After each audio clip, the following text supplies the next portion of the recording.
Have you been told you should be posting on social media more often? Well, let's talk about why and how you can easily do that. That's what's up next. Welcome. We have a new guest for our Up Next podcast today. We have Julie from our agency team. Julie, will you give us just a quick rundown who you are, what you're about?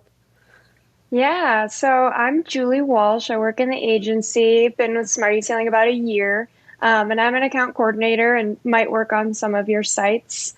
And today I'm here to talk a little bit about social media and good strategies that we employ and have started rolling out for some of our clients. Awesome. Excited to have you. Thank you. Yeah. So, Julie, social media, that's a term that can mean so many things to so many people as it relates to our client base and local retailers. What should they be paying attention to? What's the opportunity? What are they missing if they don't do it? What would you say to somebody that says, I'd like to, but I really don't know how to even start?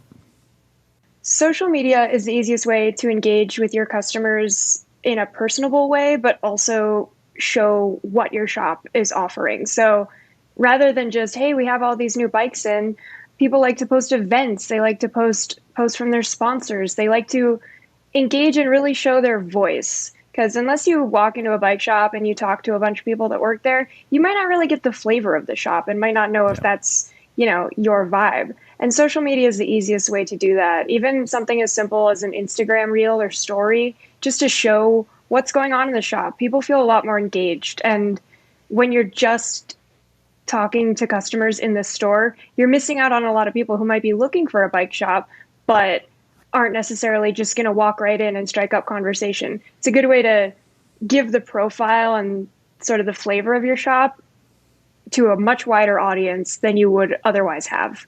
Yeah. So there's people that are into Facebook or Instagram that might have a chance to find you where otherwise they may not find your website or may not drive past the store. Is that the idea?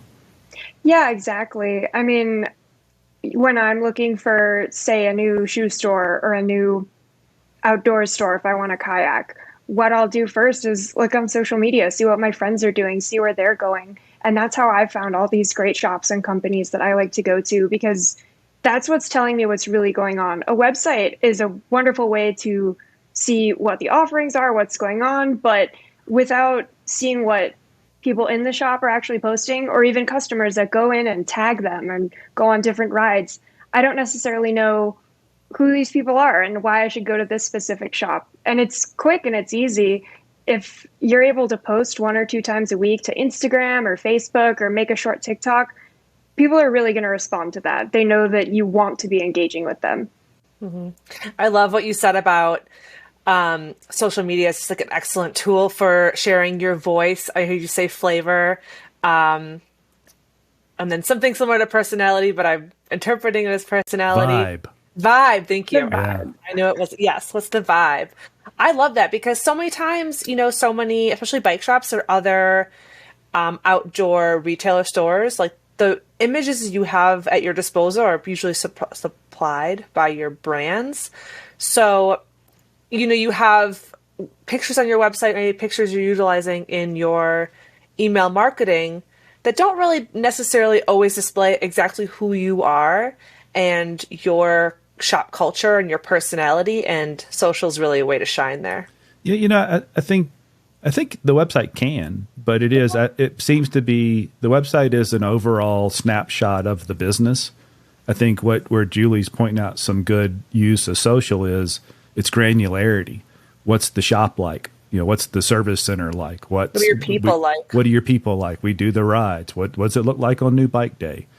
And it's all those other things that are they're real time. Whereas we talk about branding on the website and telling the brand story of the store, I think what you're getting at is social lets you break that down into much more granular levels across the business itself and how you're engaging with your customer base and friends. Mm-hmm. Yeah, exactly. And I think you really hit the nail on the head with the branding versus getting more specific, because if I've never ridden a bike before and I'm looking for a shop, I might not know what to look for on a website in order to understand if this is the right shop for me. But if I'm seeing, a monthly post where it's like, here's this cool bike that one of our customers rides, and here are all the modifications, I can understand better what they're looking to show people. It's a really targeted way of expressing that voice and that vibe. And the reason I say vibe is because social media can be really nuanced. It's not just, hey, we have bikes and we're a bike shop. It's a lot more about personality, and it's a one sentence caption that's well written, and maybe there's a funny joke in there, can convey a lot more to the average Instagram user than maybe a long snippet on their About Us page, which are really helpful. Those are informative and good. But if I don't know what I'm looking for, and I'm just trying to sort of suss out who these people are and why I want to ride with them or buy a bike at their shop, it's an easy way to get that. Yeah. Go ahead, Suzie. So I'm kind of hearing it's a really great tool for attracting new customers. Maybe I'm new to riding, so your social can really help show me that you cater to all sorts of folks. You're not just like catering to people who are really experienced. And then it's also great for continuing to connect with your existing customers. That's what I was going to say. It sounds like that's how, because we talk a lot about inclusivity lately. And you want to be able to not just, it's not enough to be welcoming. We need to invite people into the store. Is that a fair way to look at, I'm thinking about the people I want to have come shop at my business. How do I express to them that they're not just welcome, but I'm inviting them in? Is that a good use for social as well? Yeah, that's really well put, especially now in the era of COVID, though most restrictions have been limited and, toned down. People are still, they want to do the background research. They want to know what they're getting into when they walk into a bike shop. I feel like a lot of consumers, and maybe this is just me, but before I go into a store looking for something specific, I do my research, and that is primarily on social media because I want to know, like, should I be going into this store? Is this the right one for me? And bike shops in particular, like you were saying, Suzie, it's all about the new customer and understanding what their desires are and putting that out there so they feel comfortable coming in. And then the engagement on a more regular basis for customers who come back time and time again feels really good. When I'm looking for information about a store, it's going to be on social media because maybe they're closed and maybe they didn't update their hours on their store, but they post something about it on Instagram. And that's important to me. I've definitely been in a situation where I checked their website and it said one thing going into, I don't know, a paddleboard rental store. And I didn't realize they were closed because I didn't check their Instagram, only their website, which was, I guess, my bad. So it's quick, it's easy, and you're always going to give them the information they want. Well, now that would never happen for one of our clients who you help. You'd always make sure that their website, their Google My Business listing, and all their socials were updated appropriately. So that's absolutely. And that's another good point is across platforms, keeping things consistent. So if you're posting to Facebook and Instagram and you have this new event, you're also going to want that on your website. And it's easy if you can just literally copy things, onto your Instagram, onto your Facebook, maybe use Twitter, just so it's consistent across all platforms. Customers really appreciate that. I know I do. And it's just so easy to do. Updating your Instagram bio, 5 seconds. But if a customer tries to come into the shop and they're closed, that can be frustrating. Yeah. Well, let's back up a bit because we've talked a lot about the why. Mm-hmm. Let's talk a little bit about the how. So let's just start simple with Facebook. I'm working in the store. What would I do on Facebook? What would you suggest as if I haven't done this yet, or if I tried it and I got frustrated years ago and now the last post is 2 years ago? What's the easiest way to do that? You've said reels and stories, and you've said all these things that maybe everybody doesn't understand. What's the simplest way on Facebook to talk about that? And then what is the same kind of thing across those platforms? Yeah. So the most important thing on Facebook is posting consistently. And Facebook, well, Meta, I guess, has a really nice system where you can schedule posts. So if you find yourself with 3 hours of dead air time in the shop for some reason, and you have 3 ideas for an Instagram post, or a Facebook post, sorry, you can write them all up and put them in your planner on your Facebook, and they'll just go out consistently. That's the most important thing, is when customers see that you are actually posting on regular intervals. Not that you need to physically do it at regular intervals, but just making sure that there's content going out a lot. If I see a shop that hasn't had an Instagram post in a year or two, that's not good engagement. If you have a moment to post a new bike that you just got into the shop, or send a picture of a ride that a couple people in the shop just went on with different customers, it's quick, it's easy, and you don't really have to think about it in the long term. You can just put it all in there. Right, but let's back up. What's the post? Oh, sorry.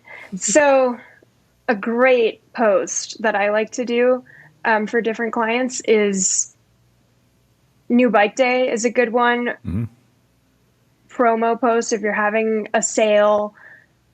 Even just a picture of you in the shop saying, hey, we're doing this, or our day is clear and we have plenty of time to service your bike. Come on in. Simple things. Anything you think of that's going on in the shop, you can post about. Honestly, there's no such thing as posting too much. So if you see a customer come in with a really cool bike and you think, wow, that's great, like, I'd love to showcase that on our Facebook. Do you mind if I snap a picture and ask you a question or two? That's a 10-minute easy project, and you just send that post. So picture and some words. Picture and some words. That's it. Doesn't need to be complicated. And it sounds like a lot of the conversations you have in your store can really drive some of that content too. Just, I think like Julie said, you're like, oh yeah, our service schedule is clear tomorrow. We should get that information out there. Or you have a customer come in, they're just like, hey, what's new? What have you gotten in the shop lately? That's good content, right? Yeah, great content, and easy to do, because if you're in the shop, you know that you have, 5 new high-end mountain bikes, and you know that a lot of your customers have been looking for those. Send that post out on Facebook and Instagram. You can send actually the exact same thing on both platforms. It's very easy to do. And suddenly you'll see, maybe someone comes in the shop because they saw your post, or they were tagged, or something like that. All right, so I'm going to take a minute to fact check something we've talked about for years with retailers around social, and that is, if you are posting that picture about these bikes just got to the store, we're about to get them up on the floor, you need to come see them, we would always suggest to the client that take the picture, write the little caption about the bike, but also include a link back to the website to that specific bike, because it's a little call to action of sorts. If somebody says, wow, that really is the bike I want, we want them to be able to find that on the website and buy it and interact with it quickly. Is that still, Julie, would you still say that's a good best practice?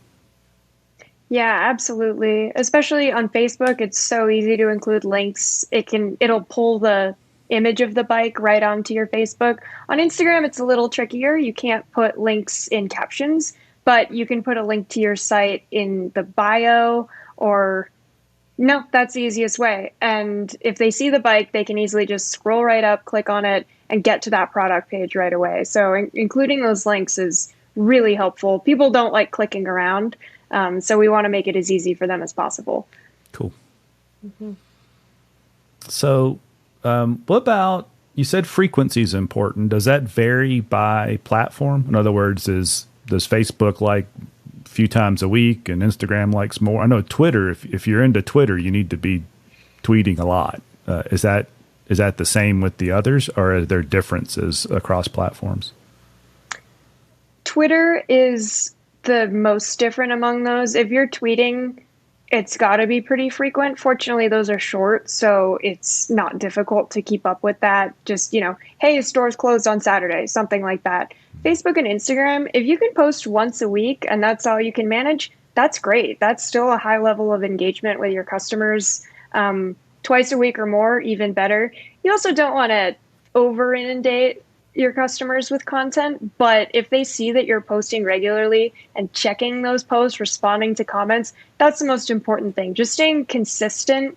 And that can be made easier by scheduling out your posts, just making sure, the month of September, we have 6 different posts going up.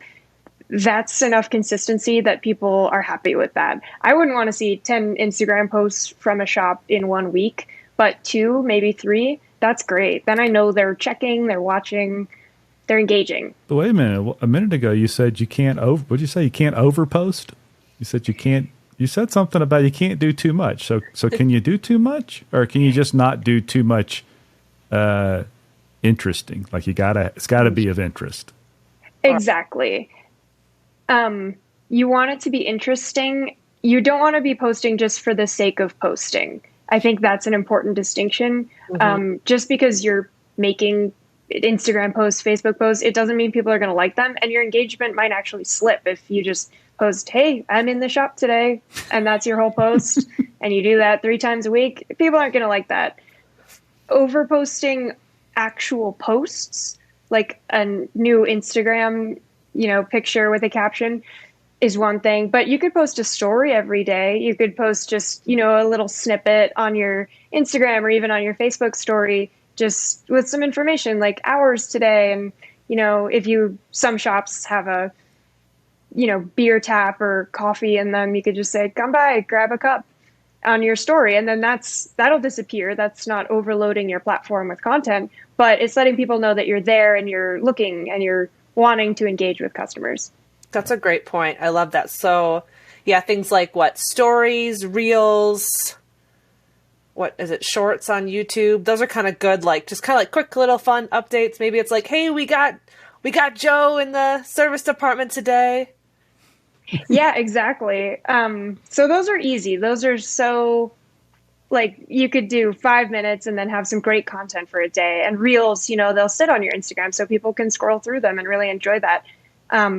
TikTok is another really great platform. If you are looking, if maybe you're in a college town, that's where your shop is situated, guaranteed your TikTok content will show up on college student around the area's profiles, I guess. Yeah. Do you know many bike shops that are using TikTok? I don't. I am not a huge TikTok user myself, so I can't speak too much to it, but I do know that everybody around me uses it all the time and that the algorithm is just amazing. I don't know what they're doing in the background there, but if you have thought about buying a bike, somehow that content will appear on your feed. They've got some witchy magic in the background, but TikTok that's a really great platform to engage, especially with a younger audience. But we're talking about the same premise exists on most of the platforms. In other words, TikTok was so successful. Now there's Reels on Instagram, and so it's okay. I think it's great if you have the bandwidth and want to stretch out and use something like TikTok. But if your comfort zone is Facebook and the choice is do nothing because I'm not doing TikTok, or use Facebook, that's okay.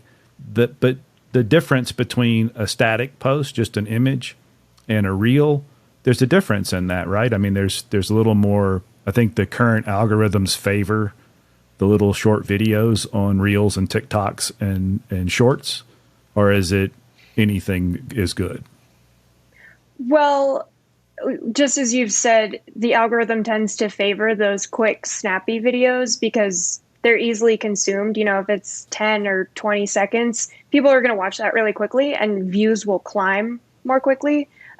Regular posting, of course, people are always scrolling their Facebook, scrolling their Instagram. It's not something you absolutely need to do. I would say if those short videos are not something that you even know anything about and you don't feel like putting that on your plate, you're still going to be fine with your regular posting. Good. That algorithm exists. The Reels one it's just so quick, but with regular posting, you're going to get the same engagement for people who are looking for things like a bike shop near them. Yep. Good. So again, something better than nothing. Get in there. If you're comfortable snapping a picture and typing words, do it. If you're comfortable holding the button down longer and making a 10-second video that essentially does almost the same thing but has a little more interest, do that too. But do something. Do something. Yeah, you've nailed it. People just want to see that you're around, especially if you're their shop and they've been going to you for years and suddenly you're posting more on social media, they're going to feel really warm to that. They're going to like that there's just more access, I'd say. Cool. Yeah, I love that. One thing we talked a little bit about, I think, like adding links to your Facebook posts, or at least making sure that you have your website linked to the bio of your Instagram account. What about like integrating your shopping catalog with, I guess it's through Meta, then that would go to both Facebook and Instagram. Is that something you do a lot, Julie? Yeah, that's been a really, really popular request lately. It's pretty easy to do. We can import your catalog for you. And that way it's 10 times easier to make things like product posts. That will actually give you a link. You can click on the picture of the bike or the helmet or whatever it is you see, and it'll take you straight to the catalog page. So the shopping experience is a lot more streamlined. There's not all that clicking around, and customers will always know what you have. If they're just scrolling around on Instagram and they've expressed interest in a Trek Marlin and you have it, post about it. They'll see it, they'll click it, and then there's a sale right there. Love it. And you could do like multiple items. So you could do like a full ensemble, like, Yeah, exactly. Maybe, fall's coming. You could do a fall catalog post, just the chic jackets you have in, different things like that, back to school. They have really made it easy to get your content on there and then drive the sales right to the site. Suzie Livingston, Communication Marketing Manager and SmartEtailing's Stylist. Yes. What about resume? There you go.